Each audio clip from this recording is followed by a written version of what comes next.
Social মিডিয়ায় একটা video বেশ দেখছি আমরা বিভিন্ন আপনার আইডি থেকে সেই ভিডিওটা বিভিন্নজন শেয়ার করেছেন এবং শেয়ার করার কারণে এটা না দেখে কোনো উপায় নাই, সবারই চোখে পড়েছে।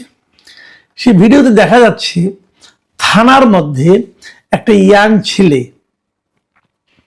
থানার ওসিকে ধমকাচ্ছে, রাগত স্বরে কথা বলছে এবং ছেলেটার বয়স কত হবে, মানে খুবই ইয়াং, অত একটা মানে খুব বয়স হয়ে গেছে 35-36 হয়েছে এমন আমার কাছে মনে হয়নি। আমার বিবেচনা তার বয়স 30-এর কমই হবে। এবং সেখানে সে যে কথাগুলি বলছে সে কথাগুলি কিন্তু মানে আসলে একটু যেন কেমন লাগে। আপনারা নিশ্চয়ই শুনেছেন, তবু আমি ওই ভিডিওটা আপনাদেরকে দেখাচ্ছি না, কারণ ওটা আসলে আমি ভিডিও খুবই কম দেখাই, বাট ওনার কথাগুলো আমি হুবহু আপনাদেরকে পড়ে শোনাচ্ছি। এবং এটা নিয়ে একাধিক পত্রিকাতেও দেখলাম আমি, রিপোর্ট হয়েছে। উনি এই ঘটনাটা ঘটেছে পরে জানতে পেরেছি আমরা, এই যে হবিগঞ্জের শায়েস্তাগঞ্জ থানায়, সেখানে শুক্রবার দিন এই ঘটনা হয়েছে। এবং শুক্রবার দিন শায়েস্তাগঞ্জ থানার ভেতরে ওসির সঙ্গে যিনি তর্কাতর্কি করছিলেন যে ছেলেটা, এই ভদ্রলোকের নাম হলো মাহাদি হাসান, এবং উনি নিজেকে পরিচয় করে দিয়েছেন যে উনি বৈষম্য বিরোধী ছাত্র আন্দোলনের নেতা। এবং এই নেতার পরিচয় দিয়ে উনি বেশ গর্বের সঙ্গে বুক ফুলিয়ে ওনার অতীতে করা কিছু কর্মকাণ্ডের বিবরণ দিচ্ছিলেন। উনি বলছিলেন, শুনুন, ওনার একজন লোককে থানায় নাকি পুলিশ গ্রেপ্তার আটক করেছিল, এই জন্য তাকে ছাড়ানোর জন্য এসে উনি এই কথাগুলি বলেছেন। উনি কি বলেছেন সেটুকু আগে আপনাদেরকে পড়ে শোনাই। উনি বলেছেন, আমরা আন্দোলন করে গভর্নমেন্টকে রিফর্ম করেছি, সেই জায়গায় প্রশাসন আমাদের লোক।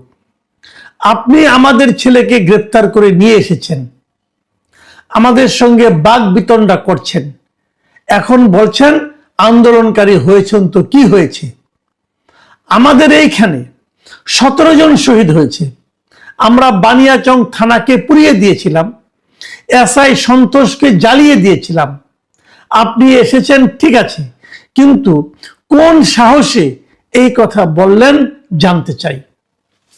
মানে মোদ্দা কথা উনি বলতে চাচ্ছেন, এই যে সরকারটা আছে এটা হলো তাদের সরকার, এই সরকারকে তারা দায়িত্ব দিয়ে এনেছে, ক্ষমতায় বসিয়েছে, অতএব তাদের সঙ্গে তাদের কথার বাইরে ওসি কিভাবে যাচ্ছে এবং তারা কি করেছে সেই ঘটনার বর্ণনা দিয়েছে। তারা বানিয়াচং থানাটাকে পুড়িয়ে দিয়েছিল এবং একজন এসআই সন্তোষকে জ্বালিয়ে দিয়েছিল, মানে জ্বালিয়ে হত্যা করেছিল। পরে আমি দেখলাম বিভিন্ন সোশ্যাল মিডিয়ায় দেখলাম যে এসআই সন্তোষের পরিবারের লোকেরা তার ছবিটা বুকে নিয়ে কিভাবে বিচার দাবি করছে, কিন্তু কোনো বিচার হয়নি, কোনো বিচার হবে এরকম আপাতত মনে হচ্ছে না। এই ধরনের ঘটনা তো আমরা ভাই আরো দেখেছি, অনেক থানাতেই কিন্তু পুলিশকে হত্যা করা হয়েছে, কোনোটারই কোনো বিচার হয়নি। কিছু কিছু হত্যা হয়তো প্রয়োজনীয় ছিল অথবা ছিল না, কিন্তু বিচার কেন হবে না? আমার প্রশ্ন এটাই। আন্দোলনের স্বার্থে অনেক সময় হতে পারে, যখন আন্দোলন হচ্ছে, দুই পক্ষের মুখোমুখি হয়েছে, এই পক্ষতে গুলি করেছে, ওই পক্ষে যে পক্ষ জিতেছে তারাই তো মূলত মানে রাজ করবে, সেটা নিয়ে আমার কোনো আপত্তি নেই। যেমন ধরেন আমি একটা উদাহরণ দিয়ে বলি আপনাকে, মুক্তিযুদ্ধের সময় মুক্তিযোদ্ধাদের হাতে পাক বাহিনীর লোকজন মারা গেছে, রাজাকারও একজন মারা গেছে, বদর বাহিনীও একজন মারা গেছে, মারা যায়নি, গিয়েছে।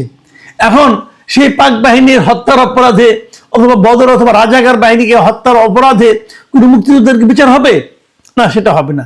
কেন হবে না? দ্যাট ওয়াজ এ ওয়ার, সেটা একটা যুদ্ধ ছিল, দেশকে মুক্ত করার একটা যুদ্ধ ছিল। এখন এরা দাবি করছে এটা দ্বিতীয় মুক্তিযুদ্ধ, যদি হয় সেভাবে ডিক্লেয়ার করেন, কিন্তু সেখানেও কোশ্চেন আছে। সেই কোশ্চেনটা হলো যে আপনার প্রয়োজনে যদি মেরে থাকেন, প্রয়োজনে যদি কেউ নিহত হয়ে থাকে এবং যদি প্রমাণ করা যায় যে ওই লোকটার মৃত্যু না হলে এই যুদ্ধটা হতো না, অথবা এই বিপ্লবটা হতো না, অথবা বিপ্লবটা সফল হতো না, তাহলে আমার কোনো আপত্তি নেই। কিন্তু এটা যে আসলেই সেই প্রয়োজনে হত্যাটা হয়েছে, সেই প্রয়োজনের জন্য যে ঘটনা থানাটা লুট হয়েছে, সেটা তো প্রমাণ করতে হবে। সেটা কি প্রমাণ হবে না? সেটা তো প্রমাণ হওয়া উচিত। ধরা যাক একটা কথা বলি আপনাকে, যে মুখোমুখি দাঁড়িয়েছে পুলিশকে অর্ডার দিচ্ছে গুলি করো, আপনার পুলিশ গুলি করেছে, 2 জন মারা গেছে, আহত হয়েছে।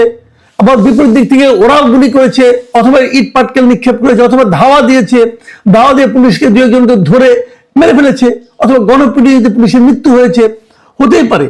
এগুলো হতে পারে, এগুলি যে প্রয়োজন ছিল, এবং এটা না হলে যে বিপ্লব সফল হতো না, এটা হয়তো বা সত্য, আমি এটা নিয়ে কোনো আপত্তি করছি না।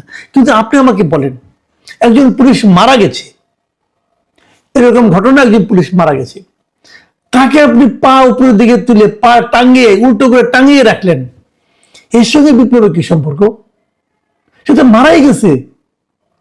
যেরকম ভাবে আমরা নিন্দা করছি যে আসলে আমরা দেখেছি যে আন্দোলনের নেতা কর্মীদেরকে, আন্দোলনের সঙ্গে যারা জড়িত ছিল তাদেরকে ধরে মেরে তারপর আগুন দিয়ে পুড়িয়ে দিয়েছে, অন্যায় হয়েছে এবং তার বিচার হওয়া উচিত। মানে কঠিন থেকে কঠিনতর বিচার হওয়া উচিত। যদি এটা বিচার হয় তাহলে ওটা কেন হবে না? বিচার তো হতে হবে। হ্যাঁ, বিচার হওয়া মানে ফাঁসি হওয়া তা কিন্তু নয়।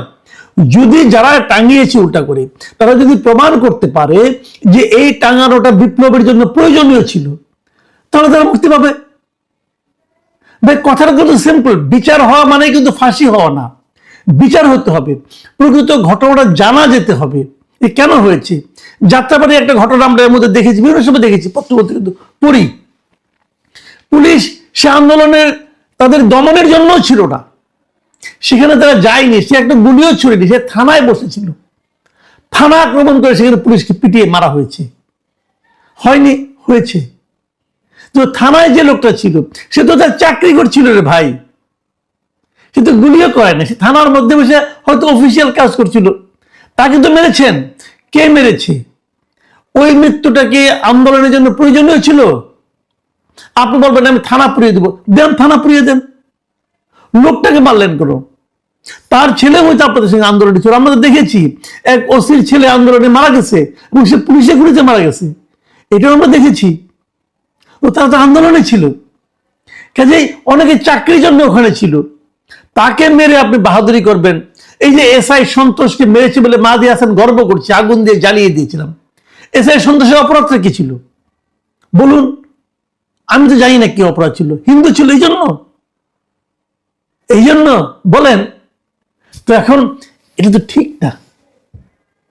এবং আমি বিস্মিত হয়েছি যে ওখানে যিনি পুলিশ অফিসার ছিলেন, যে ওসি ছিলেন, ওনার সামনে যখন এই কথাগুলি বললো একটা ছেলেকে ছাড়িয়ে নেওয়ার জন্য, যে ছেলেটার নাম নয়ন, তাকে ছাড়িয়ে নেওয়ার জন্য যখন এইভাবে কথাগুলি বললো, ওসি কিন্তু এই মেহেদী হাসানের ধমকে কেঁপেছিল।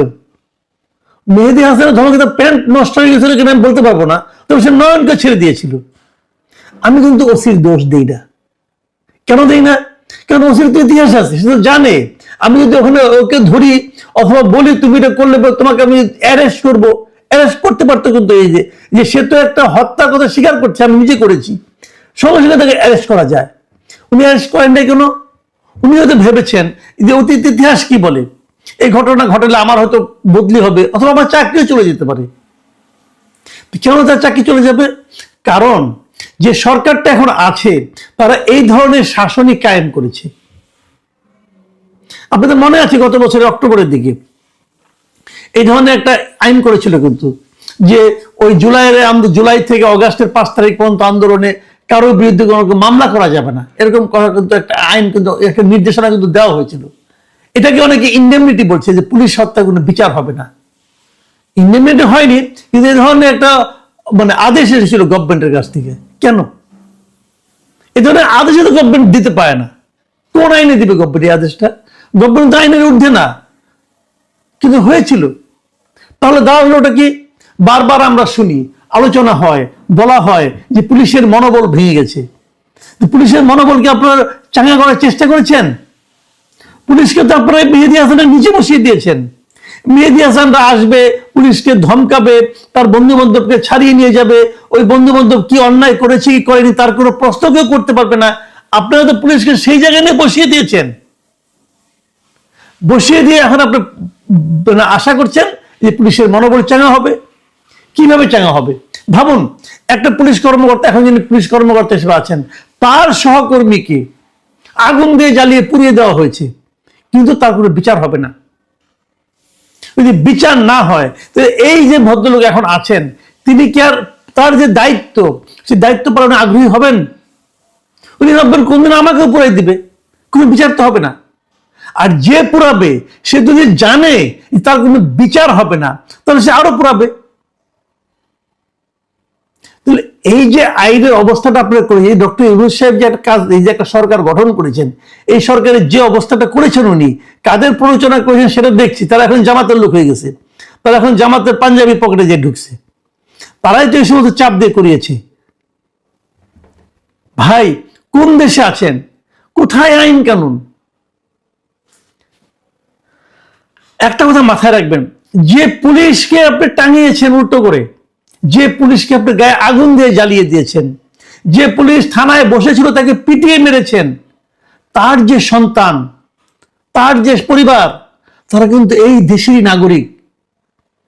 সেই নাগরিকের প্রতি কি সরকারের কোনো দায় দায়িত্ব নেই? এই সরকার কার সরকার? এই সরকার কার সরকার? এবং তাদের যে সন্তান যারা আছেন, তারা কতটা কষ্টে আছেন, তাদের কত মানবতার জীবন। একটা পুলিশ কর্মরত অবস্থায় যদি মারা যায়, তার যে অর্থনৈতিক সুযোগ সুবিধা পাওয়ার কথা, তাকে এই নিহত পুলিশের আত্মীয়-স্বজন পাচ্ছে, পরিবার পাচ্ছে? কেন পাচ্ছে না? পাওয়া কি উচিত না? তারা তো অর্ডার ফলো করছে, যার অর্ডার ফলো করছে সে তরফে তার কি হয়েছে? এইভাবে দেখতে দেখতে যে আইজিপি হলো পুলিশের সর্বোচ্চ ব্যক্তি, তার হচ্ছে 5 বছরের সাজা, আর সে লোকের চলে গেছে জীবন। এটার নাম বৈষম্য বিরোধিতা। এই বৈষম্যের সমাধান কে করবে? আমি তো মনে করি যে একটা প্রজন্মকে যখন আপনারা এরকম বৈষম্যের মধ্যে ঠেলে দিবেন, এই পুলিশ কর্মকর্তার ছেলেমেয়েরা, তারা কি এই সরকারের প্রতি, এই ঘটনার প্রতি এক ধরনের ঘৃণা, এক ধরনের ক্রোধ নিয়ে বড় হতে থাকবে না? কিসের বৈষম্য বিরোধী? আমি তো দেখছি প্রতিটা পদক্ষেপে বৈষম্য। প্রিয় দর্শক, এ নিয়ে আর বেশি কিছু বলতে চাই না, অনেক বলা হয়ে গেছে। আপনারা এগুলো ভাবুন, ভেবে দেখুন। এখন এ পর্যন্তই। আল্লাহ হাফেজ।